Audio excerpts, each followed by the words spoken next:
potentially putting somebody at risk of being jailed on the basis of a drug screen that may not have even been obtained with consent and could be falsely positive or could be positive based on some kind of medication that the person has been given since they were in the hospital. When I was working in Texas, the state law was that, and it still is, that THC, marijuana, is not legal. And in Colorado, at one point, it became legal, right?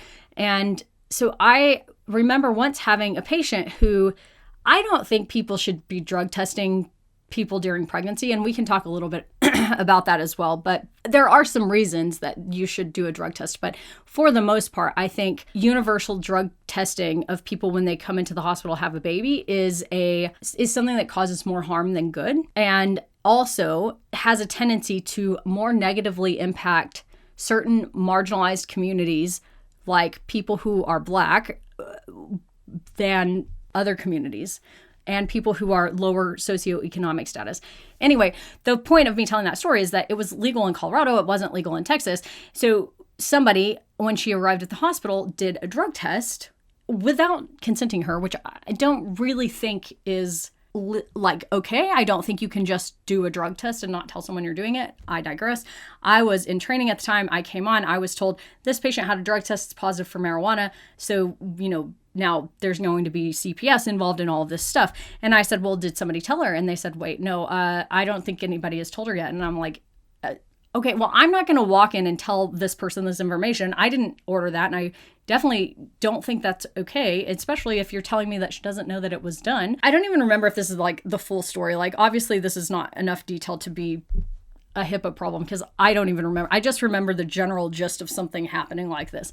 And anyway, it come to find out, this person had said at some point they went to a state where marijuana was legal and partook, and then came back to Texas where it's not.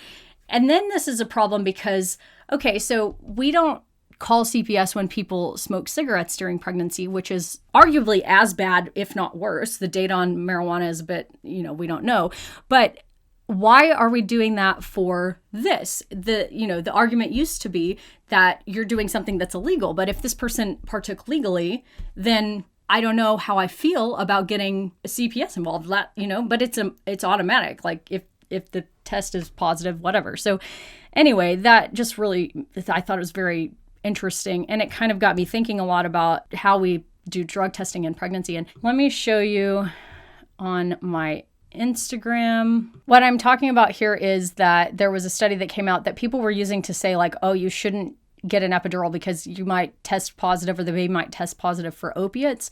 And they were using that against people. And I don't think that, like, they were saying, like, you shouldn't get an epidural for it. But as a healthcare provider, what I think that the conclusion of that should be is, like, we need to be making sure that we're not accidentally making people positive for various drugs. But I go into a little bit more on this too.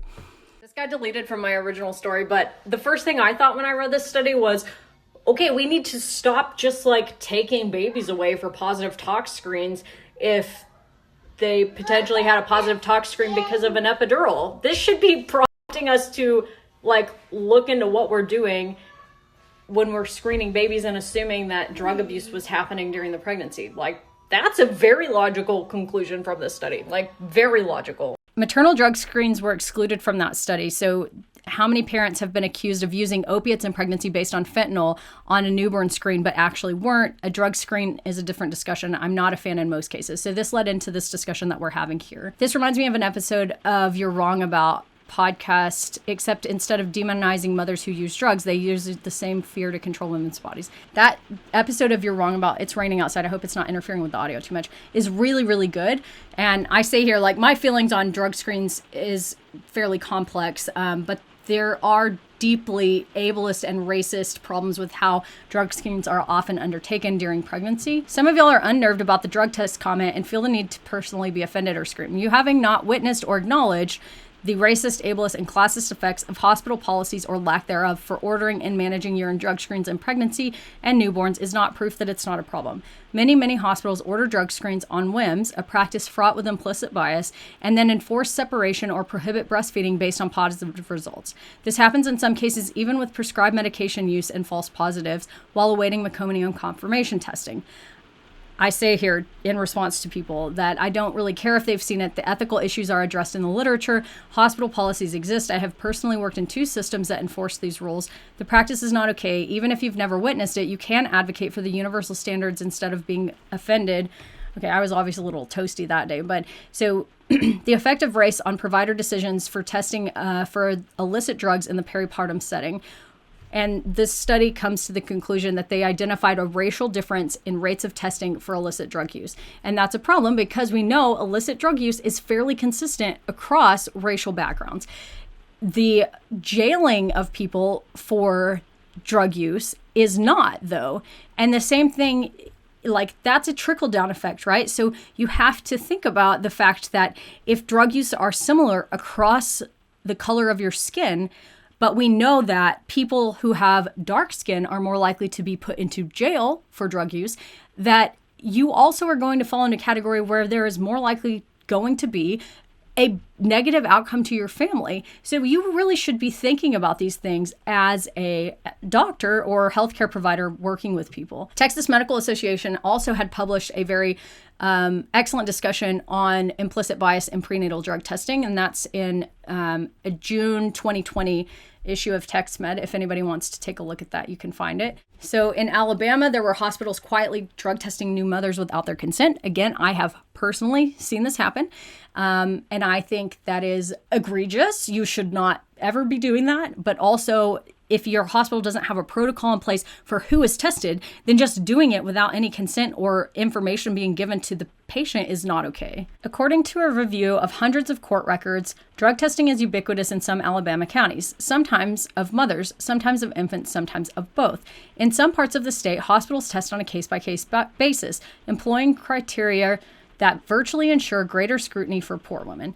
ProPublica and AL.com began examining hospital drug testing policies as a part of an investigation into Alabama's chemical endangerment law, the country's toughest law targeting drug use in pregnancy. Since 2006, the law has been used to charge nearly 500 women with endangering the life of their unborn children. This was way before Dobbs overturn, okay?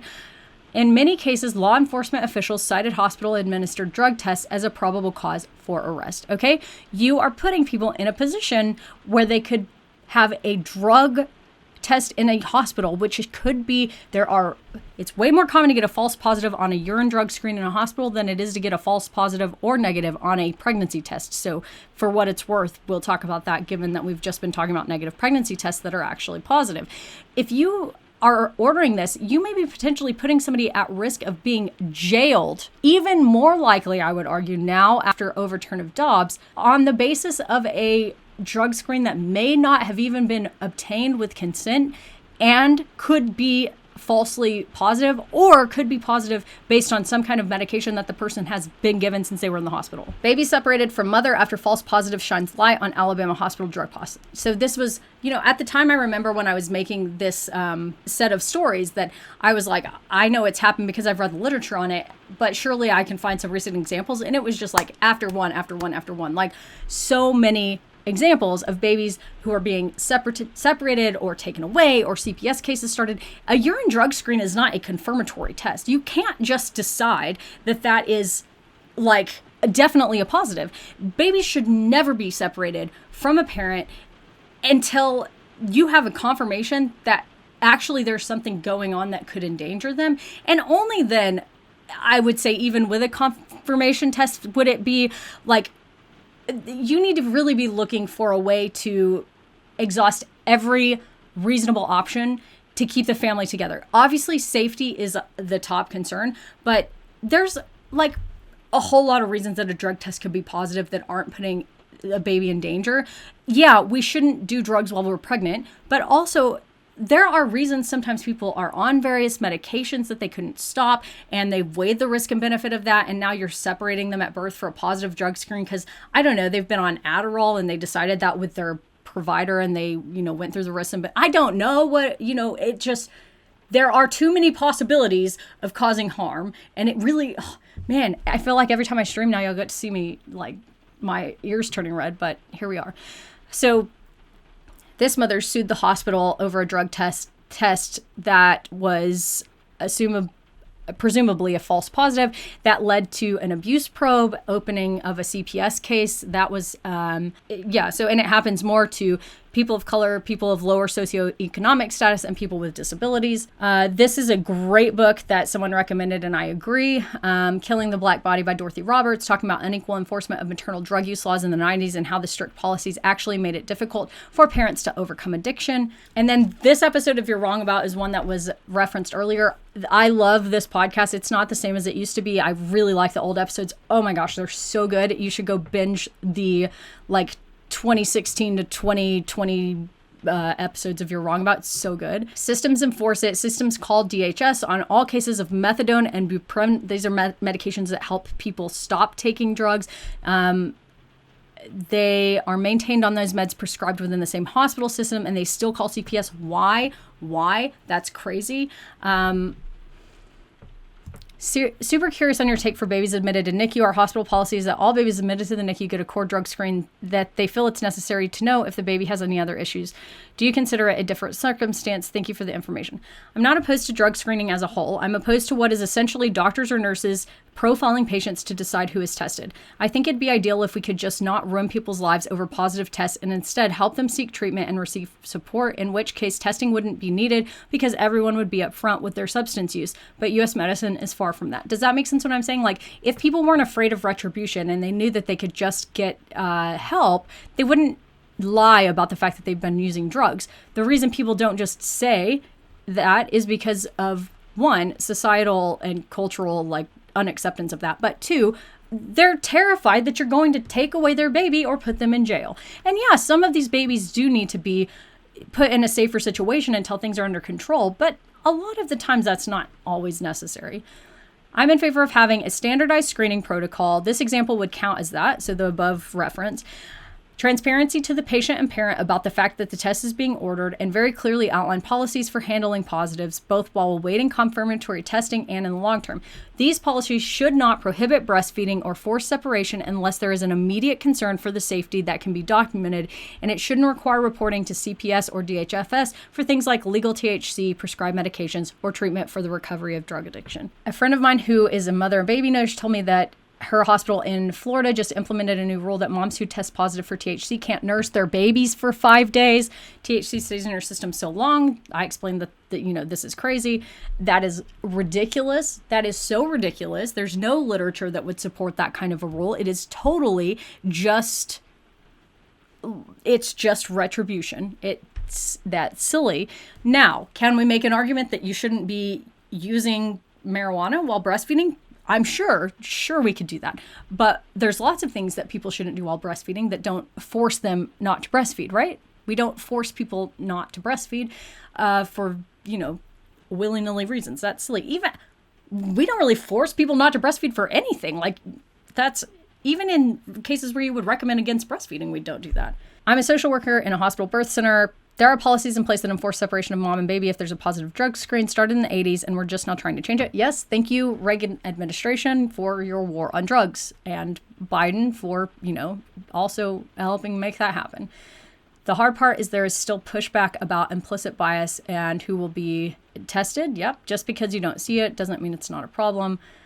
What's your take on this? I work in mother, baby. We order cord and urine screens on a baby if they're extremely agitated and can't figure out why. It's figure out how the best treat the baby, not profiling the parent. Our social workers are notified of any pending tests, but it's not like we have something out for the parents. Well, that's how implicit bias works. I don't know what my response to this is going to be, but So this is how implicit bias works. You're not out to ruin someone's life or trying to read them. It's just there's room for bias in that. Does that, you have a baby, you can't figure out what's going on, and there's going to be one kind of baby that you're more likely to go, maybe it's drugs, and drug test them. And there's going to be one type of baby and parent that you're going to be more likely to go, nah, they're not the kind of people that would be on drugs, right? Okay, that's the bias coming in. So you can't do that. If it's subjective, then there's bias. It needs to be all or none, and you can just test every baby being admitted to the NICU if you have a need to know that information. You do not have to have something out for parents to make a decision based on implicit bias. And You only know that you don't have something out for them. There very well could be others who are working on an active, not implicit bias, but you can't get rid of that bias like that. And we have, clear and evidence-based ways of standardizing this to reduce the subjectivity. I don't really think that THC should be tested for in medical drug screens at all, but that's a conversation for another day. I have a feeling that I went ahead and discussed it because there's 2 more things slide here. I had a false positive screen after the birth of my daughter. All follow-up testing was negative. Still, the hospital policy was to call CPS, and law enforcement had to check on my baby when she was a couple of days old. Luckily, after one home visit with a social worker, the case was closed. But I have a nice house. I'm white. I'm married. I'm middle class, so the CPS worker had no concerns. I cannot imagine if that would have happened if I was BIPOC, struggling financially, lived in a bad neighborhood, which we all know what that means, or had a history of addiction. It was incredibly traumatizing, yet I recognize my privilege and how I was treated. Exactly that. This is it. This sums it up. That's it, right? And there are so many examples of people telling their story of being in one of those groups of people where that happened to them. This podcast, Wonderies Do No Harm, is so good. I'm going to leave this on screen for a few minutes, and I want you to listen to this in your free time this week. Put it on your phone or whatever. Listen to it while you're going to bed. I listened to this when in 2021 in the summer, and it was incredibly eye-opening to me. It is so good. Even if you are in healthcare, it should be required listening. But if you're not in healthcare, I think it's still incredibly good information and just really, really well done.